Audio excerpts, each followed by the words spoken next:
निवडणुकीदरम्यान कुठलाही गैरप्रकार घडू नये यासाठी निवडणूक आयोगाकडून खबरदारी घेतली जाते।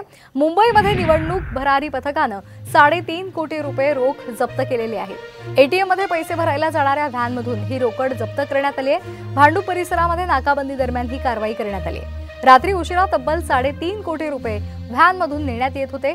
भरारी पथकाला संशय आल्यामुळे त्यांनी व्हॅनची तपासणी केली आणि यानंतर त्यांनी ही रोकड जप्त केली।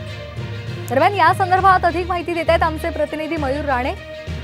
राज्यात सध्या लोकसभा निवडणुकीचे वारे आहे ते जोमाने वाहू लागले आहेत। त्यातच भांडूप पोलिसांनी काल सोनापूर येथे नाकाबंदी सुरू असताना एक एटीएम व्हॅन पकडली आहे। तुम्ही पाहू शकता लोकसभा निवडणुकीच्या काळात गैरप्रकार टाळण्यासाठी दक्ष असलेल्या निवडणूक भरारी पथकाकडून शनिवारी रात्री मुंबई उपनगर परिसरात मोठी कारवाई करण्यात आली।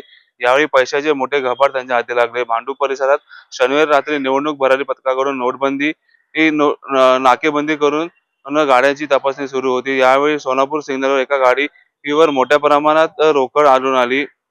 गाडीत आढळून आलेली रोकड जवळपास 3 ते 3.5 कोटीच्या घरात असल्याचे समजते। गाडीत रोख रक्कम असल्याचे समजल्यानंतर ही गाडी तात्काळ भांडूप पोलिसांनी ही ताब्यात घेऊन याची पैशाची मोजणी करण्यात आली आहे। ही रक्कम जवळपास 3.5 कोटीच्या घरात असल्याचे कळल्यानंतर आयकर विभागाचे कर्मचारी आणि हे पोलीस ठाण्यात दाखल झाले। आयकर खात्याचे कर्मचारी पोलिसांकडून माहिती घेण्यात तपास आहे तो सध्या सुरू आहे। तुम्ही पाहू शकता भांडूप पोलीस सध्या या गोष्टीचा तपास करत आहे की ही रक्कम नक्की कोणाची आहे आणि कुठून आलेली आहे। मयूर राणे, साम टीव्ही, मुंबई।